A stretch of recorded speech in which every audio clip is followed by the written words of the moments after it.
여러분 안녕하십니까, 강신업 변호사입니다. 문다의 의혹이 갈수록 지금 일파만파 더하고 있습니다. 이 소식 빠르게 전하겠습니다. 아직까지도 강신업 TV의 구독자가 미치 않으신 분께서는 지금 바로 구독 버튼을 눌러주시기 바랍니다. 더 좋은 방송으로 보답해 드리겠습니다.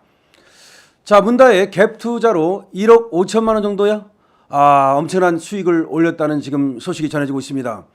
근데 이 시기가, 그리고 이 자금이, 그리고 방법이 정말로 부동산 투기꾼 그 이상이다. 아니, 그 부동산 투기꾼이라고 말할 수 없을 정도의 사악한 방법이다라고 해서 비난이 증폭되고 있습니다. 이 소식 전하겠습니다. 자, 문다혜가, 여러분들은 구기동 빌라를 이혼하면서 남편으로부터 받았다라고 하는 사실을 알 겁니다. 근데 원래가 말이죠, 먼저 이혼하기 전에 이 남편 서창호가 이 문다혜한테 구기동 빌라를 증여를 합니다. 그리고 나서 이제 태국으로 가고 태국에서 이혼을 한 겁니다. 그 이혼을 하고 나서 바로 이제 청와대로 기어 들어간 거죠. 그것도 애를 데리고 말이죠. 근데 거기서 잠자고 거기서 먹고 이 돈은 모두가 국가 돈으로 했죠. 그러면서 청와대에 사는 동안에 바로 이때 투기를 했다는 겁니다. 그리고 이때가 문제가 되는 것은 뭐냐면, 그 당시 문재인 정부에서 말이죠, 부동산 값이 천정부지로 오르니까 부동산을 사지 말라. 그리고 공무원들은 부동산이 있으면 오히려 팔아달라. 그러던 때입니다. 그때 바로 김건희 여사는 잠실에 갖고 있던 부동산을 하나 팔았죠. 서초동의 아크로비스타 말고 잠실에 아파트가 하나 있었다는 겁니다.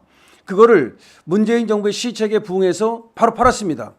김건희 여사, 이런 좋은 점은 하나도 부각시키지 않고 말이죠, 김건희 여사가 어떤 애, 정말 기가 막힌 겁니다. 한동훈도 마찬가지입니다. 김건희 여사가 잠실에 갖고 있던 아파트를 팔았다는 사실 알고 있습니까? 만약에 그때 김건희 여사가 그 아파트를 팔지 않았다면 지금 아마 2배는 됐을 겁니다. 그렇게 희생했다는 것을 모릅니까? 정말로 그 누가 말이죠, 아파트 팔라 그런다고 검찰총장 마누라라고 바로 팔아버립니까?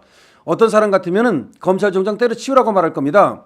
실제로 그때 말이죠, 어떤 비서관은 팔라 그러니까, 강남 아파트 2개 중에서 하나 팔라 그러니까 비서관을 때려치워버렸습니다. 자, 이거 정말. 그런데 이 문다혜는 말이죠, 자기 아버지가 이렇게 말이죠, 부동산 투기 이것 때문에 문제가 많으니까 부동산 투기하지 말라, 그리고 갖고 있던 부동산도 팔아라, 이렇게 말하고 있을 때 자기는 부동산을 갖다가 투기를 한 겁니다. 근데 투기의 방법도 얼마나 나쁘냐면은, 청와대 들어가서 거기서 공짜로 살면서 가진 돈을 갖다가 갭 투자를 한 거예요. 이게, 그러니까 청와대에 들어가지 않았다면 갭 투자를 할 수가 없는 거예요. 자기 집을 마련해야 되잖아요. 자기 거처를 마련해야 되잖아요. 그러니까 자기 거처를 청와대로 하고, 그리고 그 돈을 갖다가 더군다나 거기다가 보태갖고 갭 투자를 해가지고서 그 차익을 거뒀다는 것이니까 얼마나 사악한 것입니까? 일반인이 해서도 비난의 대상인데, 그 당시 분위기라든가 그 문재인의 정책이라든가 그리고 방법이라든가 이런 모든 것들이 정말 너무 문제가 있다. 그래서 지금 이제 문다혜에 대해서 굉장히 비난이 쏟아지는 건데, 이것뿐이 아니라 그때 부동산 투자를 갖다가 투기를 오피스텔까지도 뭘 했다는 거 아닙니까? 그리고 그 오피스텔을 불법 오피스텔은 숙박업소를 할 수가 없어요. 그리고 숙박업을 하려면 신고하고 다 해야 됩니다. 이 숙박업이라는 것은 그 안에서 여러 가지 문제가 발생할 수 있기 때문에 굉장히 강하게 단속하는 겁니다. 구청에서 단속하고, 그 다음에 또 뭐 경찰도 단속하고 많은 단속을 합니다. 그렇잖아요. 이 숙박업이라는 게 그 안에서, 그 은밀한 공간에서 성범죄가 많이 일어납니다. 그 다음에 마약범죄 같은 것도 일어나고, 그렇기 때문에 또 치정과 관련된 뭐 살인사건 같은 것도 벌어질 수 있기 때문에 누가 드나들었는지 이거 관리를 잘해야 됩니다. 그 다음에 전염병 같은 것도 퍼질 수 있고, 뭐 매독 같은 거, 성병 같은 거, 하여튼 그래서 여기는 청소도 잘해야 되고, 그 다음에 관리도 잘해야 되고, 위생 이것도 점검을 하는 거예요. 그렇기 때문에 공중위생업법에 의해서 이걸 어기면 신고를 안 하고, 그 다음에 폐업하면 또 폐업 신고도 해야 돼요. 그거 안 하면 2년 이하의 징역이나 또 2천만 원 이하의 벌금에 처하는 이유가 거기에 있습니다. 그런데 이렇게 또 오피스텔도 불법으로 했는가 하면 투기를 갖다가 이렇게 불법으로 해가지고서 돈벌이에 나섰다. 정말 이거. 제주도 별장도요, 이게 얼마나 웃기는 거냐면, 알려진 바에 의하면 제주도 별장을 이게 그 전에부터 이미 이거를 갖다가 불법 숙박업소로 이용하고 있었대요. 그러니까 송기인 신부한테 뭐 샀다 그러잖아요. 송기인 신부한테 산 거는 2022년이고 이미 여기를 불법 숙박업소로 사용한 건 그 2년 전부터라는 겁니다. 그래서 실제로 문재인하고 김정숙이가 여기 가서 7박 8일인가 8박 9일인가 거기서 또 휴가를 보낸 적이 있답니다. 그러니까 완전히 그냥 법을 위반하고 법을 어기고 법은 안중에도 없습니다. 이런 사람이 문다혜인데, 근데 문다혜가 이렇게 불법 갭 투자를 했기 때문에 이제 세무조사에 들어가야죠. 왜냐하면 이 지금 갭 투자하면서 말이죠, 이 자금 출처라든가 이런 것들이 지금 확실하지 않고 더군다나 다른 여러 가지 범죄가 연루돼 있고, 아시다시피 전주지검에서 하는 그 서창호와 함께 2억 2,300만 원 타 이스타제스로부터 이상직으로부터 받은 그 뇌물이지 않습니까? 이게 다 지금 연결이 돼 있기 때문에 결국은 이제 이 자금 추적에 들어갈 수밖에 없어요. 그러면 세무조사는 맡아놓은 겁니다. 이건 맡아놓은 거고. 그 다음에 이 불법 갭 투자한 거, 이것과 관련해서도 여러 가지 이제 자금 출처는 물론이고 불법 갭 투자이기 때문에 그것도 이제 또 범죄가 될 수가 있고요. 이 모든 것들이 이제 수사의 대상이 됐습니다. 자, 헤럴드 경제가 전하고 있는데요.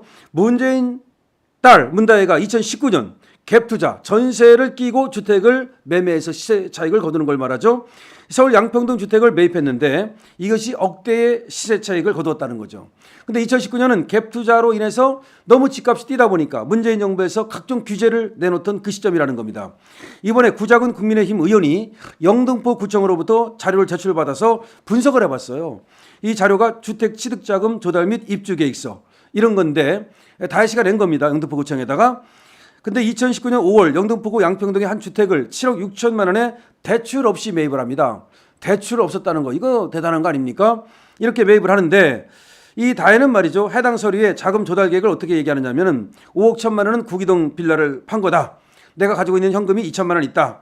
그 다음에 임대보증금이 2억 3천만 원 있다. 이게 중요한 거예요. 자기가 구기동 빌라를 팔아서 5억 1천만 원 갖고 있고 현금이 2천만 원 있고 내가 5억 3천만 원 있다.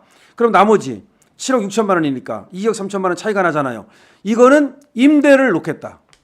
임대보증금을 받아가지고서 7억 6천만 원을 채우겠다.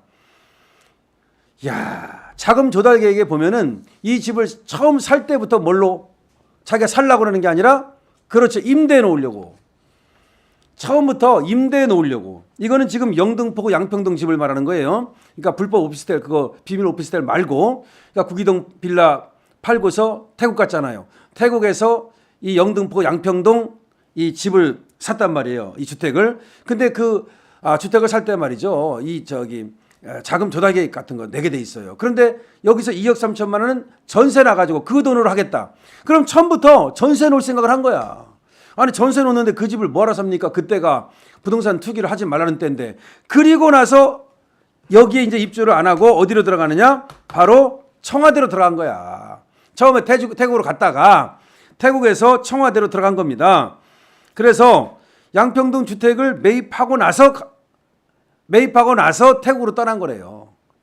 그러니까 구기동 빌라를 딱 팔자마자 태국 떠나기 전에 딱 사놓고 떠난 거네. 그러니까 뭐 시점이 태국 간 시점과 비슷하니까 뭐 태국에서 산 건가 했는데 사놓고 떠난 거야. 그러니까 돈이 없어서 떠났다는 말도 말이 안 돼. 이게 미스테리한 거, 이게 문다혜 미스테리예요. 생활비가 없어갖고 떠났다 우리가 이렇게 알았는데, 아니 이렇게 양평동에 집을 살 정도인데 생활비가 없습니까? 그 돈으로 생활비 하면 되지? 이게 굉장한 미스테리예요. 앞으로 무슨 죄를 짓고 나갔다는 말도 있고, 거기 가서 무슨 떴다방, 그 허가방, 로비방 했다는 말도 있는데 이거 밝혀야 됩니다. 그리고서 2020년 말 다시 청와대로 들어가는 거야. 지네 집이 있어요, 양평에. 근데 양평동에, 양등포구 양평동에 지네 집이 있는데 글이 안 들어가고 요건 세 주고 자기는 청와대로 들어가 사는 거야. 이거. 그러면 옛날에 대법원장 김명수가 그 아들이 관저에 살면서 이 서초동에 이제 아파트 샀다 그래가지고 관테크라고 얘기하잖아요. 이거는 청와대 들어가서 부동산 투기했으니까 청와대 테크네. 기가 막힙니다. 기가 막혀요. 그리고 나서 이 문다혜는 이 집을 구입한 지 1년 9개월 뒤인 2021년 2월에 9억 원에 이걸 매각합니다. 야, 구기동 빌라 팔아가지고 양평동 주택 사고, 양평동 주택 팔아가지고 1억 4천만 원의 차익을 거두고, 그 사이에는 청와대 들어가 살고. 근데 이걸 문재인이 몰랐을까요? 아, 김정숙이 몰랐겠어, 이 집 사는 거? 딸하고 얘기 안 해? 근데 청와대 들어와서 사는 걸 이걸 인정을 해? 지집도 있는데? 이야, 정말. 걔는 버리는 놈이 딸은 그래도 안 버리네, 이때는. 지금은 버린지 모르겠습니다만은.